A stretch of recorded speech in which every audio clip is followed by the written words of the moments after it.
الصلاة والسلام عليك يا رسول الله الصلاة والسلام عليك يا حبيب الله الصلاة والسلام عليك يا شافع المذنبين الصلاة والسلام عليك يا رحمة للعالمين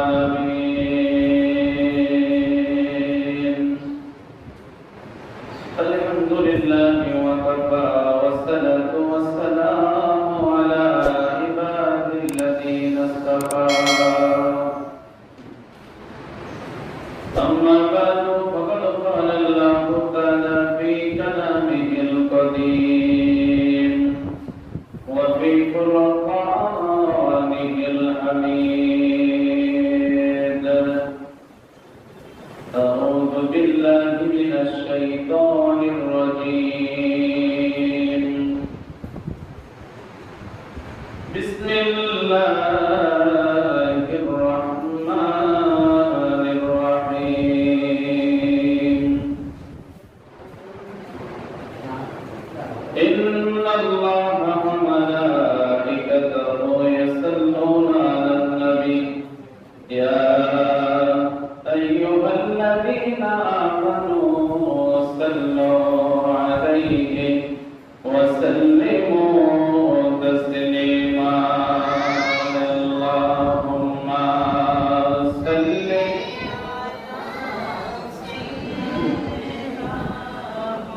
مولانا محمد وعلى سيدنا محمد اللهم صل على مولانا محمد وعلى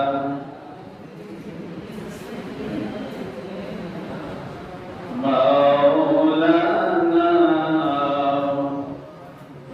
কঠিন হাসর ময়দানে কেউ কারো হবে না তার কারণে রোজ হাসরে নবী আমাদেরকে বইলেন না আল্লাহুম্মা সাল্লি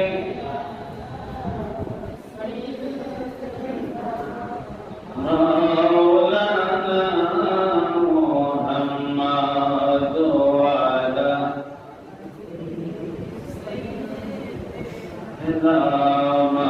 مولانا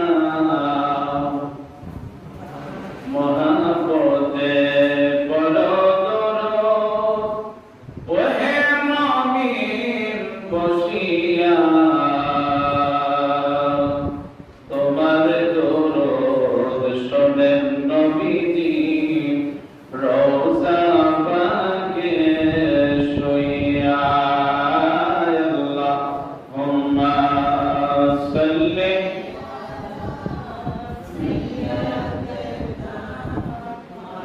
مولانا محمد وعلى سيدنا مولانا রইলেন দয়াল নবী আমাদেরকে ছাড়িয়া আপনি ছাড়া গেলাম হইবে আমরা দরাই বাঁচিয়া আল্লাহুম্মা সাল্লি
মুআজ্জাজ মুহতারাম, আল্লাহ সুবহানাহু ওয়া তাআলা দরবারে আমরা লাখো কোটি শুকর যে মহান আল্লাহ রাব্বুল আলামিন হাকামুল হাকিমিন গত জুমা হইতে গত জুমা পর্যন্ত যিনি আমাদেরকে সুস্থ করে ভালো করে আল্লাহর ঘর মসজিদ পর্যন্ত আসা বসা, যে মহান আল্লাহ যিনি আমাদেরকে সুযোগ করে দিয়েছেন, তৌফিক দিয়েছেন, তার জন্য সকলে মহব্বতে জবান খুলে উচ্চ আওয়াজে বলি আলহামদুলিল্লাহ। আর শুকর গুজার করি যে মহান আল্লাহ রাব্বুল আলামিন হাকামুল হাকিমের দরবারে যিনি আমাদেরকে সর্বশ্রেষ্ঠ নবীর উম্মত করে আল্লাহ আমাদেরকে পৃথিবীর জমিনে প্রেরণ করেছেন। ওই রাসূলুল্লাহ সাল্লাল্লাহু আলাইহি ওয়াসাল্লাম কয়েক মর্তবা দুরূদ শরীফ পড়ার মতো আল্লাহ আমাদেরকে তৌফিক দিয়েছেন, সুযোগ দিয়েছেন।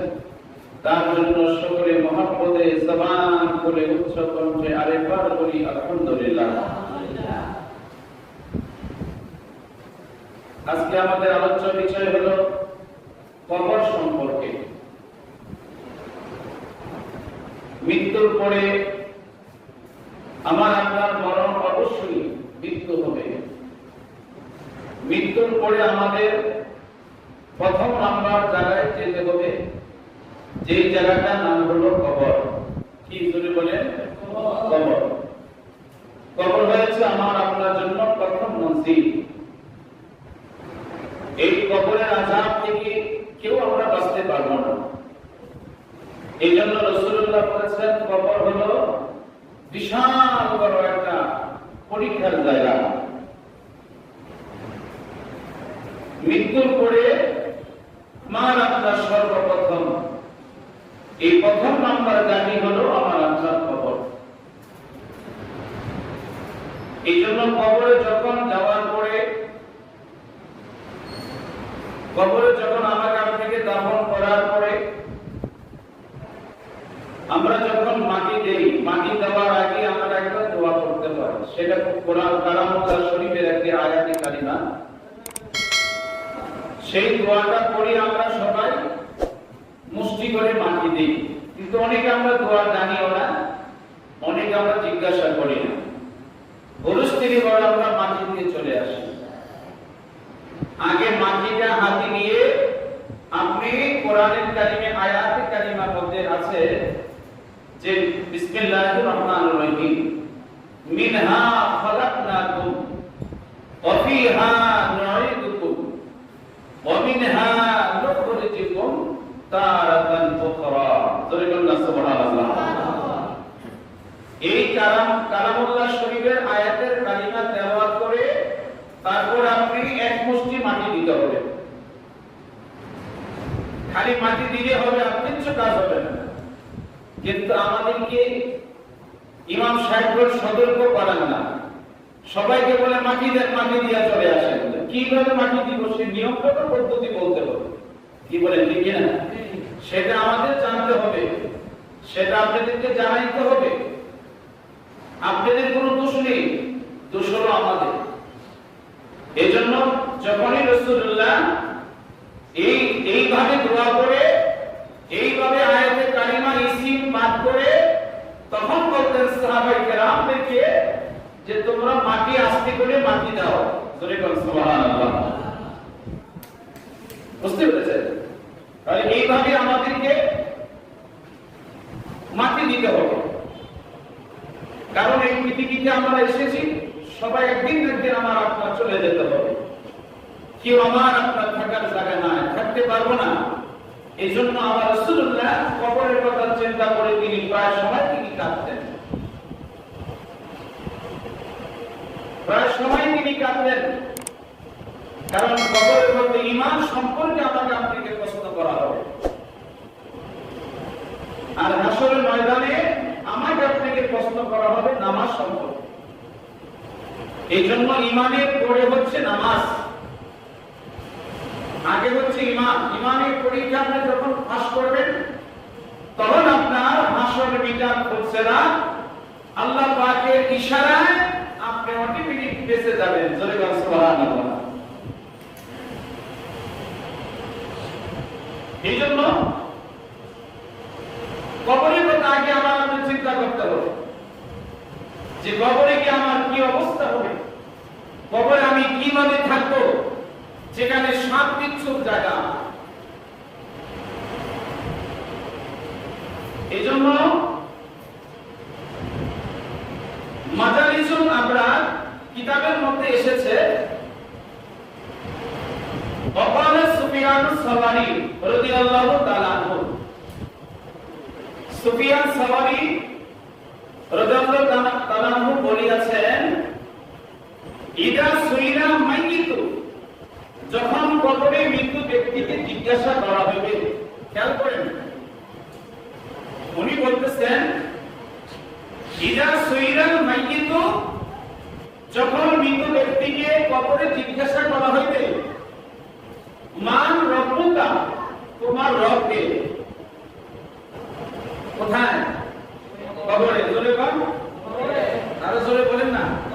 কবরে আমাকে আপনাকে প্রশ্ন করা হবে। সুফিয়ান সাওরি বলতেছে, প্রথম প্রশ্ন যে মান রব্বুকা, তোমার প্রতিপালক কে? খেয়াল করছেন? মান রব্বুকা, তোমার প্রতিপালক কে? বিশাল বড় পরীক্ষা শুরু হয়ে যাবে কবরে। ইয়াতারাল্লাহু শাইতান ফি সূরাতি ওয়া ইয়াসিরু ইলা নাফসিহি, তখন শয়তান এক আকৃতিতে উপস্থিত ধারণ করিয়া ইশারা করবে। শয়তান এসে বলবে, ইশারা করবে, নিজের দিকে ইশারা করে বলবে শয়তান, ইন্নী আনা রব্বুকা, সে আমাকে প্রতিপালক বলিয়া স্বীকার করো। নাউজুবিল্লাহ বলেন না, আরো জোরে বলেন না নাউজুবিল্লাহ। দেখছেন কবর কঠিনময় জায়গা। খেয়াল করেন কথাগুলি। শয়তান আকৃতি ধারণ করে সে নিজের দিকে ইশারা করবে যে আমাকেই তুমি খোদা বলে স্বীকার করো। দেখছেন, এই কঠিনময় জায়গা হচ্ছে কবর। এজন্য তিরমিজিতে এসেছে, তিরমিজি শরীফের মধ্যে এসেছে, সিয়াসিদার হাদিসের মধ্যে, যে হাযা ফিতনাতুন আসিমাতুন, সে ইয়া একটি কঠিন বিপদময় জায়গা কবর। এইজন্য 40 কদম আসার পরে, যখন আমাকে আপনাকে মাটি দেওয়ার পরে 40 কদম আসার পরে দুইজন ফেরেশতা অবতীর্ণ হয়ে যাবে, মুনকার এবং নকির, দুইজন ফেরেশতা আপনাকে প্রশ্ন করবে আরবিতে, মান রব্বুকা। সেখানে কোনো ইংরেজি, বাংলা, ফার্সি উত্তর চলবে না। সেখানে আপনাকে আরবিতে প্রশ্নের জবাব দিতে হবে। হ্যাঁ, মুনকার নকির প্রশ্ন করবে যে মান রব্বুকা, তোমার রব কে? দেখছেন কি কঠিন জায়গা কবর। মান রব্বুকা, তোমার রব কে? এই জন্য দুনিয়া থেকে শিখে যেতে হবে কবরের প্রশ্নের জবাব দুনিয়াতে আছে, যারা আমল করতে হবে। যে প্রতিদিন সকালবেলা ফজরের পরে আমি আপনাদেরকে যে দোয়াটা 3 বার পাঠ করি, অনেকে তো আসেন না। আপনাদের এইভাবে আহ্বান করি, অনেকে আসেন না, বাসায় বসে থাকেন, শুয়ে থাকেন। কিন্তু বুঝবেন পরবর্তীতে অবস্থাটা আমার আপনার কি হবে, যখন আমি কবরে মুনকার নকিরের প্রশ্নের সম্মুখীন হয়ে যাবেন।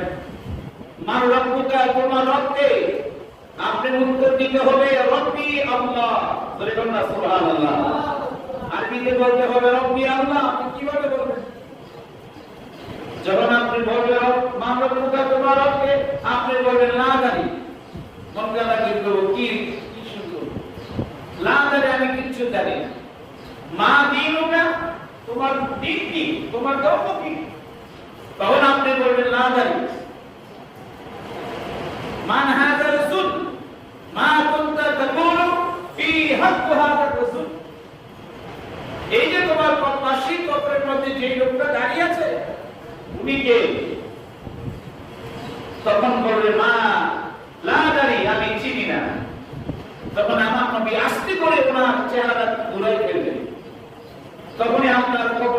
পরিষ্কার হয়ে যাবে, তখনই আপনার কবর থেকে জাহান্নামের রাস্তা করে দেওয়া হবে। চলে বলেন না রাসূলুল্লাহ। সেখান থেকে গরম হাওয়া আসতে থাকবে, গরম বাতাস বইতে থাকবে, ওই সময় থেকে আপনার কবরে আযাব শুরু হয়ে যাবে। এই জন্য যে ব্যক্তি প্রত্যেক ফজরের নামাজের পরে এই দোয়াটা 3 বার পাঠ করতে পারবে, রদিতু বিল্লাহি রাব্বা ওয়া বিল ইসলামি দীনা ওয়া বি মুহাম্মাদিন সাল্লাল্লাহু আলাইহি ওয়াসাল্লাম নবিয়্যা ওয়া রাসূলা। তরিকানা সুবহানাল্লাহ। এখানে আপনার কবরে 3টা প্রশ্নের উত্তর দেওয়া আছে। বুঝতে পেরেছেন? রাসূলুল্লাহ বলেছেন যে ব্যক্তি এই দোয়াটা প্রতিদিন ফজর নামাজের পরে 3 বার পাঠ করবে, মৃত্যুর পরে মক্কা নবীর প্রশ্নের জবাব আপনি অতি সহজেই দিতে পারবেন। সুবহানাল্লাহ। আর রাসূল বলেন না সুবহানাল্লাহ। মান রব্বুকা। বুঝতে পেরেছেন? মান রব্বুকা, তোমার রব কে? আপনি বলবেন তখন রব্বি আল্লাহ। রদিতু বিল্লাহি রাব্বা, এই যে রব, আমার রব হচ্ছেন আল্লাহ। তারপরে বলবেন মা দীনুকা, তোমার ধর্ম কি? রদিতু বিল্লাহি রাব্বা ওয়া বিল ইসলামি দীনা, তখন আপনি বলবেন আমার ধর্ম হচ্ছে ইসলাম। বলুন না সুবহানাল্লাহ। তারপরে বলবেন মা মান হাদা রাসূল, এই যে তোমার পাশে যিনি দাঁড়িয়ে আছেন সে কে? আপনি তখন ওই যে দোয়ার মধ্যে রয়েছে নবী মুহাম্মদিন সাল্লাল্লাহু আলাইহি ওয়াসাল্লাম নবিয়্যা ওয়া রাসূলা, যে উনি হচ্ছেন হযরত মুহাম্মদ মুস্তাফা সাল্লাল্লাহু আলাইহি ওয়াসাল্লাম। বলুন না সুবহানাল্লাহ। আপনি যখন 3 নাম্বার প্রশ্নের জবাব দিয়ে দিবেন, 2 নাম্বার প্রশ্নের জবাবে আপনি না দিলে চলবে, কিন্তু শেষ নাম্বার প্রশ্নের জবাব আপনার অবশ্যই দিতে হবে। লাস্টে নাম্বার প্রশ্নের জবাবে মনকামকি ধরবে লোকটা কি ঈমানদার নাকি বেঈমান। খেয়াল করেন, যদি আপনি রাসূলুল্লাহকে শরীফভাবে প্রশ্নের জবাব দেন যে উনি হচ্ছেন মুহাম্মদ রাসূলুল্লাহ সাল্লাল্লাহু আলাইহি ওয়াসাল্লাম, এই কথা আপনি যখন বলবেন তখনই মনকামকি বলবে কান নাওমাতুল উস, আরবিতে বলবে বান্দা তুমি দুলহানের মতো তুমি ঘুমিয়ে যাও। বলুন না সুবহানাল্লাহ। দুলহানি কাকে বোঝাচ্ছে জানেন? বাসর ঘরের রাত্রকে। যেভাবে বাসর ঘরের রাতে বিরাট রাতে যখন স্বামী স্ত্রী ঘুমিয়ে যায়, দেখবেন তখন দাদি বুয়া যারা আছে নানি অন্যজনকে বলে তাদেরকে সহজে ডাক দিও না, কারণ তার এখন ঘুমাচ্ছে, ঘুমাইতে থাকো।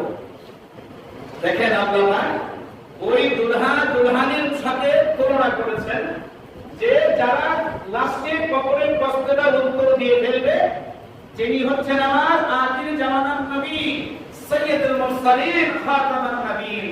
সুবহানাল্লাহ। তখনই মুনকারকে বলবে কানা উম্মাতুস, বান্দা তুমি দুলহানের মতো তুমি ঘুমিয়ে যাও। এই ঘুমে এক ঘুমে আপনি 50,000 বছর অতিবাহিত হয়ে যাবে। সুবহানাল্লাহ। আর জোরে বলেন না সুবহানাল্লাহ। আপনার কাছে মনে হবে 1 সেকেন্ড, 1 মিনিট,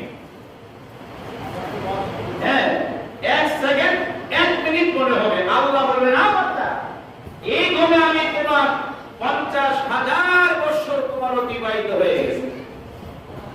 জোরে বলেন না সুবহানাল্লাহ। এই জন্য কবরের ঈমান সম্পর্কে প্রশ্ন করা হবে। এই জন্য রাসূলুল্লাহকে চিনতে হবে, রাসূলুল্লাহকে মহব্বত করতে হবে। নামাজ রাসূলুল্লাহর প্রেম ভালোবাসা নামে নামাজ আদায় করতে হবে। এই জন্য রাসূলুল্লাহ বলেছেন কবর হইছে প্রথম মসজিদ।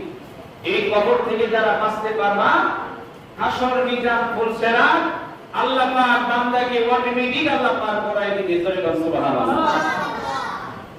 এই জন্য আবু দাউদ শরীফের হাদিসের মধ্যে এসেছে রাসূলুল্লাহ বলতেছেন ওয়াকাল আহাদ খবর قال النبي صلى الله عليه وسلم, রাসূল পাক বলতেছেন ইজা ফারাগা মিন দাফানিল মাইয়িত, যখন কোন মৃত ব্যক্তি মৃত্যুর পরে রাসূল পাক কিছুক্ষণ তিনি সেখানে দাঁড়িয়ে থাকতেন,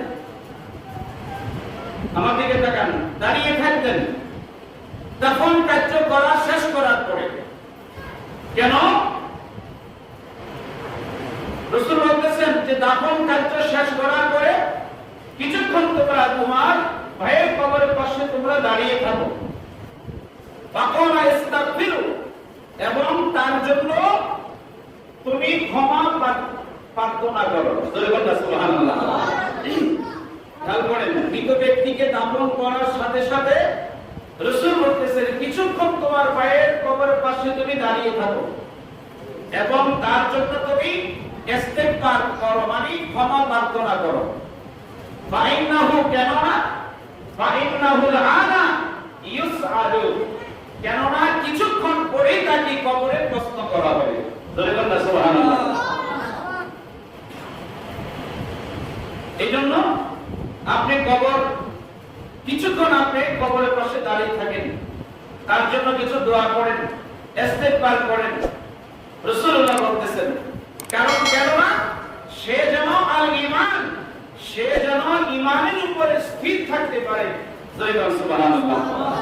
একজন ঈমানদার ব্যক্তি যখন প্রশ্নের জবাব করে দিয়ে ফেলবে, তখন আপনার ওই ব্যক্তির কবরটা সাথে সাথে 70 গজ প্রশস্ত হয়ে যাবে। আরো জোরে বলেন না সুবহানাল্লাহ। খেয়াল করছেন, 70 গজ প্রশস্ত হয়ে যাবে আপনার কবরটা, যদি আপনি মুনকারদের প্রশ্নের জবাব সহিভাবে দিতে পারেন। আর না দিতে পারলে তো আপনার কবর আস্তে আস্তে আস্তে আস্তে করে এমন ভাবে আপনাকে মাটি চাপা দিবে যে ডান দিকে রাখবি বাম দিকে নিয়ে যাবে, বাম দিকে রাখবি ডান দিকে নিয়ে আসবে। বুঝলেন? তখন আপনি চিৎকার মারতে থাকবেন, আপনার চিৎকার পৃথিবীর কোনো মানুষ সেদিন শুনতে পাবে না। এই জন্য রাসূলুল্লাহ বলেছেন তোমার ভাইয়ের কবরের পাশে তুমি সামান্য পরিমাণ তুমি দাঁড়িয়ে থাকো, দোয়া করো, ইস্তিগফার শরীফ পড়ো, তুমি সূরা আল ফাতিহা তুমি পাঠ করো, যাতে করে সে ঈমানের উপর স্থির থাকতে পারে, মৃত্যুর পরে সে যেন মুনকার নকিরের প্রশ্নের জবাব যেন সে দিতে পারে। সুবহানাল্লাহ। আল্লাহুম্মা সাল্লি আলা সাইয়্যিদিনা মুহাম্মাদ ওয়া আলা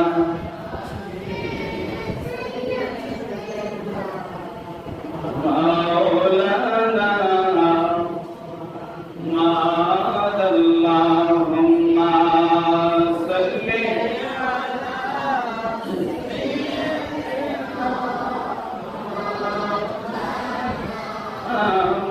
মুহাম্মাদ ওয়া আলা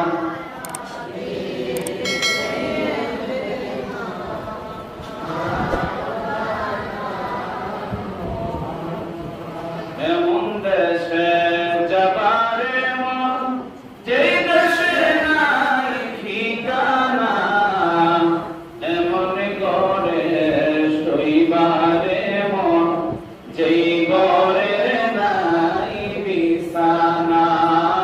আল্লাহুম্মা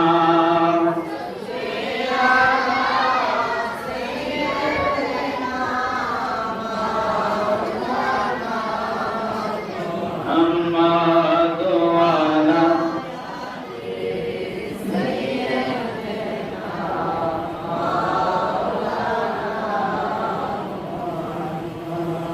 রাসূল বলতেছেন, বাইহাকী শরীফের হাদিসের মধ্যে এসেছে,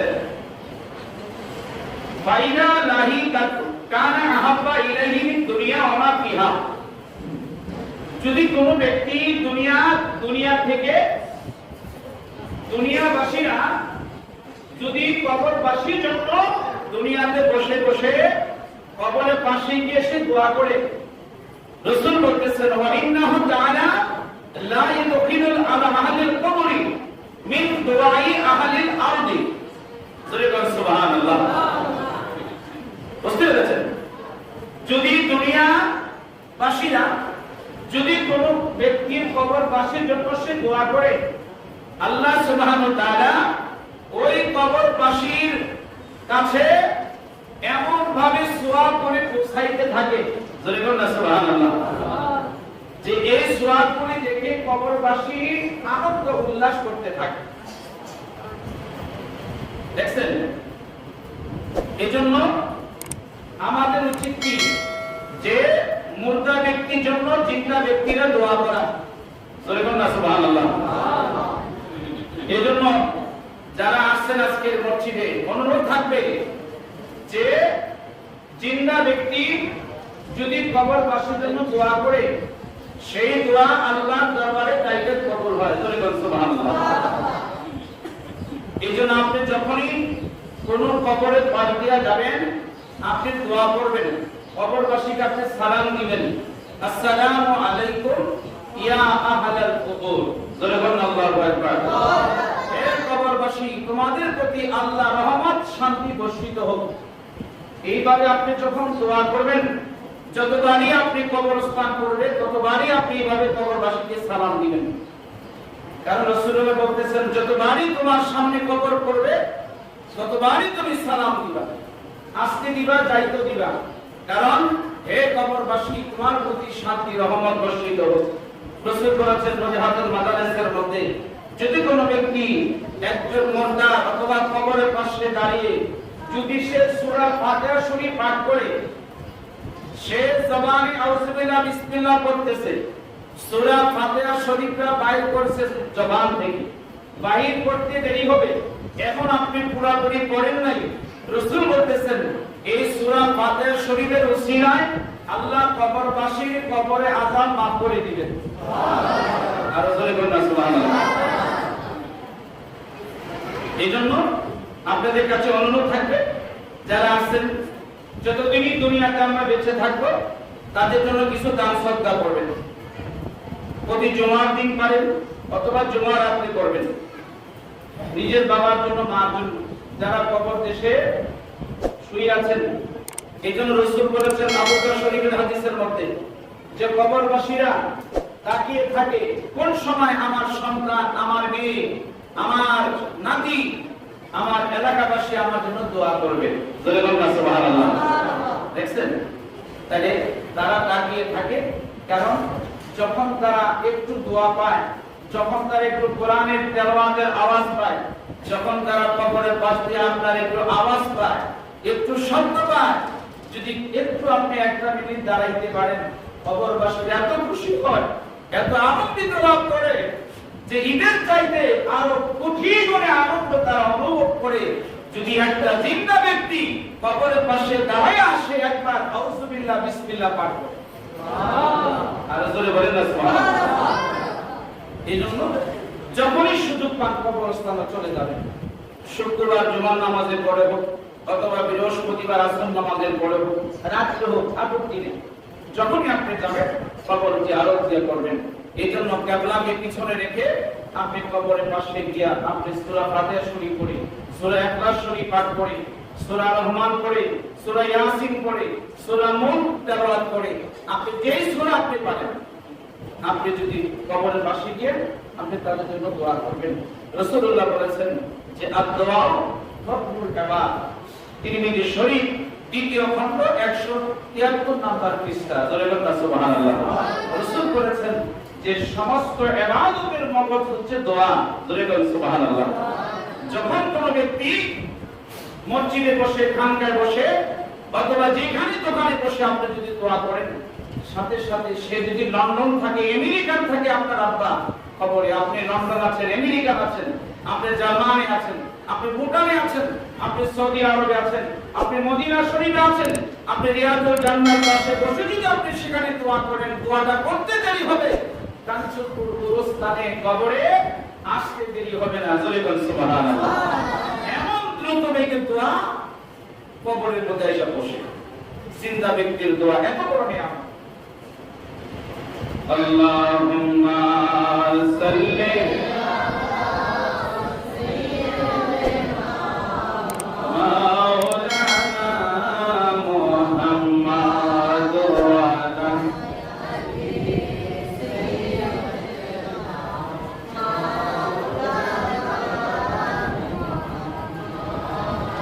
নাসাই শরীফে হাদিস এসেছে, আমরা যেহেতু মাহে রমজানে আল্লাহ যদি বাঁচায় রাখে, এত সম্ভব মঙ্গলবারই, সোমবারের চাঁদের 29, মঙ্গলবার যত সম্ভব 30 তারিখ চাঁদ উঠতে পারে, তাহলে আমরা মঙ্গলবারে তারাবি পড়তে হবে। বুধবারে আমাদের প্রথম রোজা হতে পারে, যদি হয়, যদি আকাশের চাঁদ দেখে রোজা রাখবেন। রাসূল বলেছেন আকাশের চাঁদ দেখে রোজা রাখতে হবে, আবার চাঁদ দেখেই আমাদের ঈদ পালন করতে হবে। বলেন আলহামদুলিল্লাহ।